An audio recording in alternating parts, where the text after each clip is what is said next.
how does Amnesty International know white phosphorus is being used? Well, there is incontrovertible evidence in the form of what has been fired on the ground, which has been caught on photos and videos, which we've been able to geolocate and verify. There are also images of the artillery shells that the Israeli army has been seen having positioned in the Sderot area and up closer to the Lebanon border, but for Gaza it's in the Sderot area. So these munitions have a range of up to 22 kilometers or so. So they, from where they're being fired, they can comfortably reach the whole of the north, the northern half of the Gaza Strip. This is what a white phosphorus bomb explosion looks like. The plumes of smoke, when inhaled, cause sudden scarring of lungs, suffocate people to death, and melt flesh just like the napalm bomb. White phosphorus is a colorless or yellowish translucent wax-like substance that smells a bit like garlic and ignites on contact with oxygen. When used, it's characterized by a loud bang and a plume of bright white smoke. It can stay dormant in the ground, but exposure to air causes it to ignite immediately. Under the Chemical Weapons Convention, white phosphorus is not considered a chemical weapon, and is thus used on battlefields to make smoke screens, generate illumination, mark targets, or burn bunkers and buildings. But it is illegal to use it as an incendiary weapon in war zones and in heavily populated civilian areas. It burns fiercely and can inflict horrific injuries, kill and burn to the bone, and its usage constitutes a war crime. That was ordered to the 1.1 million people to move south. What is Amnesty's stance on that? We're hearing that it's next to impossible to do such a movement, a migration. First of all, it's not an evacuation; it's forced displacement, and words are important. And it's, of course, it's absolutely impossible. I'm speaking to people I was speaking to people in Gaza just before I came on air, and an awful lot of people are left in Gaza City and north of Gaza City because people don't have vehicles. Even people who have vehicles don't have fuel. The physical movement of 1 million people in a day is something that is just not achievable, even in better condition than the condition in which the Gaza Strip is at the moment. And people are scared because they are, the bombardments are continuing. So people don't know what to do. And also there is simply no space. People are already in absolutely dire humanitarian condition. People are literally sleeping on the ground. They have nowhere to shelter. As I said, it is, the whole of the Gaza Strip is roughly half the size of Toronto. And now that's kind of like, being halved still. And it's so densely populated. So people are in the worst possible imaginable conditions. Mm-hmm. And what are you talking to people in Gaza real quick? Are you hearing anything about Hamas telling them, don't leave, stay here? No, I mean, that's not really the issue for people. I mean, people, those who have been able to leave have left. Nobody has stopped them. The problem is that where they got to, right, they found the situation which is absolutely dire. The fact is, it's a very small place with a lot of people and short of everything: water, electricity, food, medicines. The hospital that has the best facilities is in Gaza City. People cannot be evacuated from hospital. The situation is absolutely dire. This so-called evacuation order, this forced displacement, should be rescinded. It's not possible to turn half of the Gaza Strip into a free fire zone. That's just not acceptable. That's just not compliant with international humanitarian law. Even in wars, not everything is allowed, and this should not be happening. Egypt is cautious about what this would mean for their country, as millions of Palestinians could try to pour across into northern Egypt. Egypt has deployed troops to this area in order to prevent chaos. Part of the question on the issues of refugees coming to Jordan, and I think I can quite strongly speak on behalf not only of Jordan as a nation, but of our friends in Egypt. That is a red line. Because I think that is the plan by certain of the usual suspects to try and create de facto issues on the ground. No refugees in Jordan, no refugees in Egypt. Ex-foreign minister of Israel says here's what should happen. Egypt should set up a massive tent city and move Palestinians into the Sinai desert so they can live in a tent city, kind of like Burning Man in the desert. The area, where were they to go? Okay. Very, I mean, this is thought out. It's not something that we tell them, go to the beaches, go drown yourselves, God forbid. Not at all. The idea is for them to live over to the open areas where we and the international community will prepare the infrastructure, tent cities with food and with water. You know what? Just like for the refugees of Syria. We want to open a humanitarian corridor so they can leave.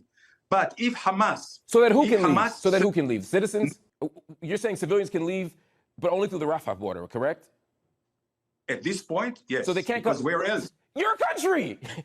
Egypt says the Western media are lying about their border. Egypt says their side of the border is open at the Rafah border crossing, but the Gaza side was destroyed on Tuesday by Israeli airstrikes.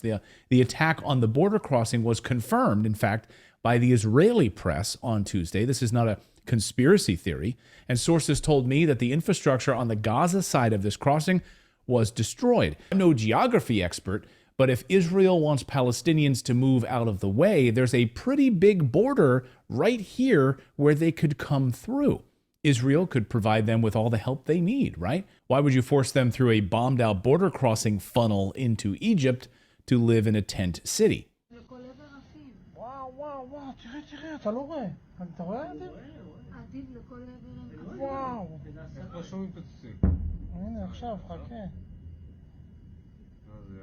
Hamas launched an unprecedented attack against Israel, plunging them into war. Hamas will understand that by attacking us, they've made a mistake of historic proportions. We will exact a price that will be remembered by them and Israel's other enemies for decades to come. So Hamas stands for the Islamic Resistance Movement. It's a political organization representing Palestinians, at least 2 million people in the Gaza Strip, which is one of the two territories outside of Israel. Israel and Hamas have a long history of conflict. Why are they fighting? In the final vote, 9 nations vote for Israel's admission. Well, this all dates back to this establishment of the State of Israel in 1948. And, essentially Israel founded its state on territory that had been occupied by Palestinian people. Israel then occupied some of the territories, and there's been fighting ever since. There's been efforts to create a political solution, but Palestinian people have been fighting back, not just politically, but also militarily, and in some cases launching terrorist strikes and attacks on Israeli settlers, on Israeli soldiers, and even some attacks, as we've seen in the last week, inside of Israel.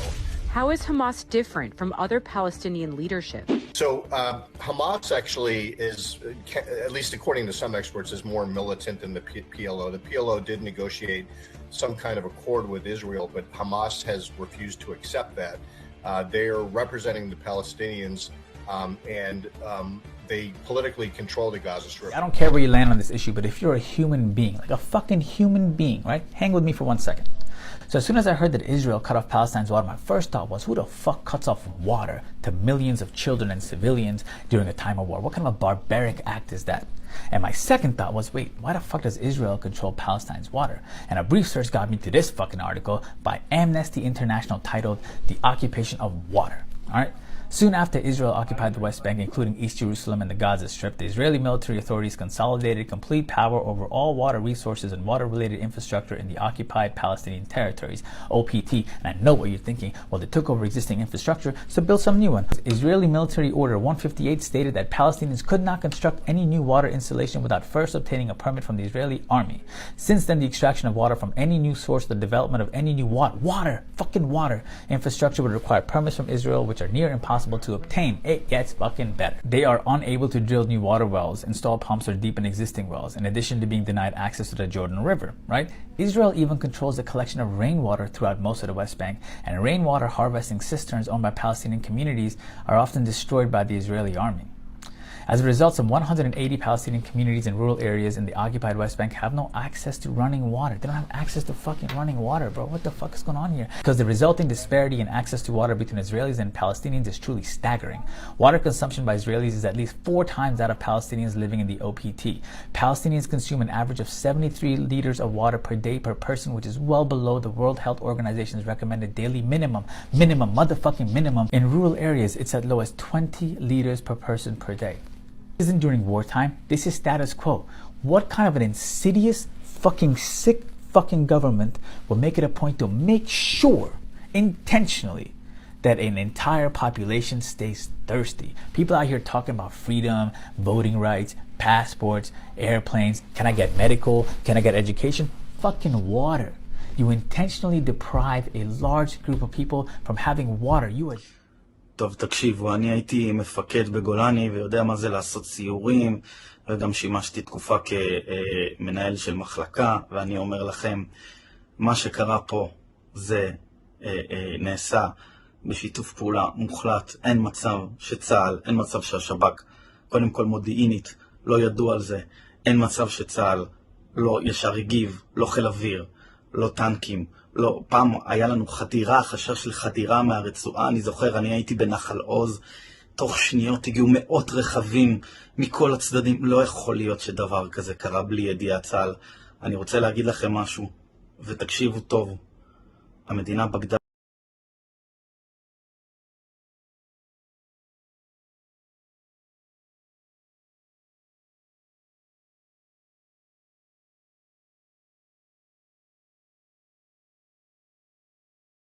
It is not the difference of religions which is causing this conflict. The state of Israel does not represent all Jews and certainly does not represent the Jewish religion. According to Jewish religion, all of this is criminal. All of this is forbidden.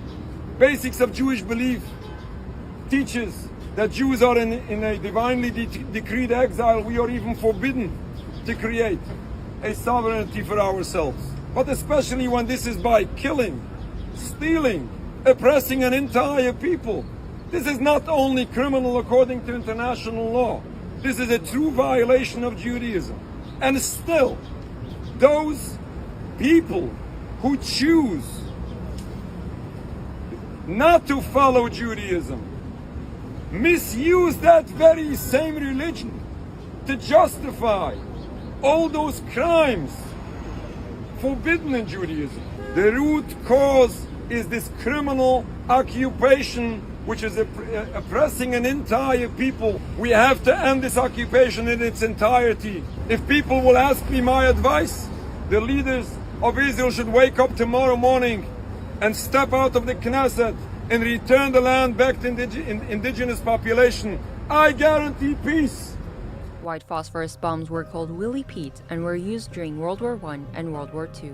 The Pentagon acknowledged the use of white phosphorus munitions in the Iraqi city of Fallujah in 2004. In 2008-2009, it was used by Israel on civilian areas during its recurring military campaigns in Gaza. And now, amid the recent escalation of tensions between Hamas and Israel starting on October 7, 2023, Palestine has accused Israel of using illegal phosphorus incendiary weapons while bombing populated areas in Palestine's Gaza.